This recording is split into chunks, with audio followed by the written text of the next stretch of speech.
Isang makasaysayan at makabuluhang araw sa inyong lahat, especially to our professor, Sir Noel Ragrimas.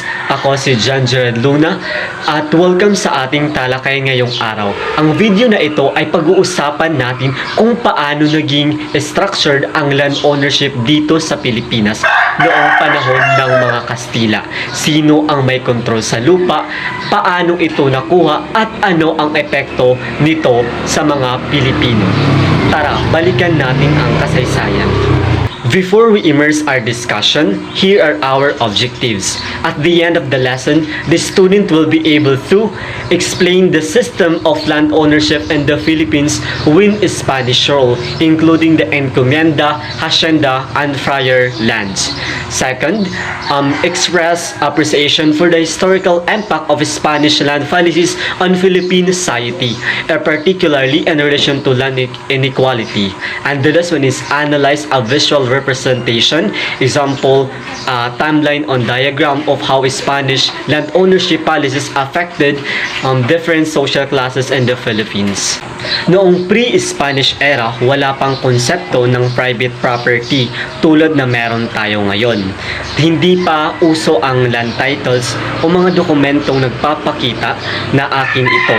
Ang lupang pagmamay-ari ng buong barangay, communal ownership ang tawag doon. Ibig sabihin, ang mga pamilya ay nagtutulungan sa pagtatanim at paggamit ng lupa. Hindi nila inaangkin ito bilang personal na pag-aari. Pantay-pantay ang paggamit ng lupa at walang mayaman o mahirap base sa laki ng lupang hawak. Kasi nga, lahat ay may access at nagtutulungan bilang isang komunidad. Noong panahon ng mga Espanyol, ipinakilala ang private ownership ng lupa. Binigyan ng lupa ang mga residente ng bayan para bungkalin ng walang buwis. Pero malalawak na lupain ay ibinigay ng hari ng Espanya sa piling Espanyol at naging encomienda. Paano nakuha nila ito? Dahil sa batas ng gaya ng Law of Andes, pinayagan din ang mga praile na magkaroon ng lupa para raw pagpapala sa ganap na Kristyanismo. Pero sa totoo lang, ginamit nila ito bilang negosyo at pagkakakitaan hindi lang para sa simbahan.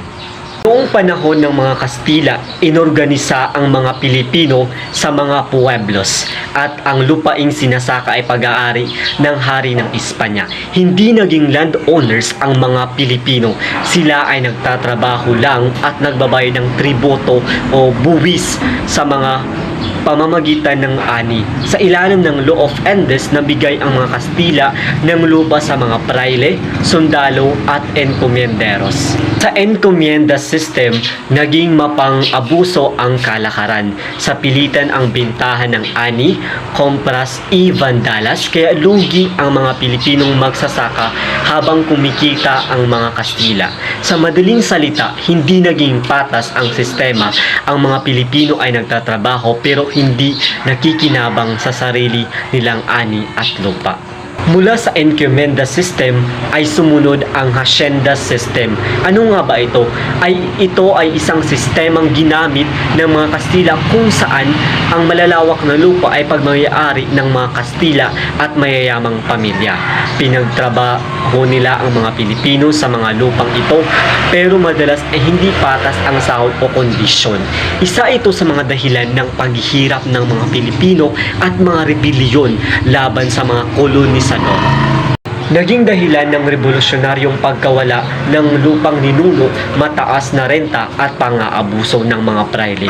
Dahil dito, maraming agraryong pag-aalsa ang sumiklab.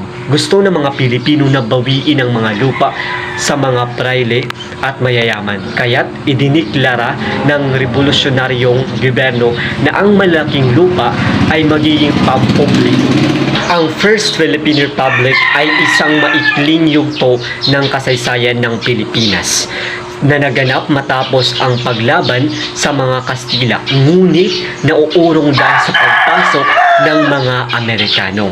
Ang mga pulisiya ng Kastila tungkol sa lupa ay nagdulot ng kaguluhan at pagpasiko ng agrarian unrest. Ang mga isyu ng land ownership ay naging sentral sa paglaban ng mga Pilipino laban sa mga dayuhang mananakop. At ito rin ay naging pundasyon ng kanilang nasyonalismo at laban para sa kalayaan. That's all my discussion for today. Before I end, I want to emphasize studying land system during Spanish colonization is key to understanding the roots of land inequality, agrarian unrest, and legacy of land disputes in the Philippines, which continue to influence modern issues of land reform and social justice. Yan lamang po, at naway lahat ng aking maitinuro ay mag-iwan ng kakintalan sa inyong mga kaisipan at maisabuhay. Yan lamang po, maraming salamat at mabuhay.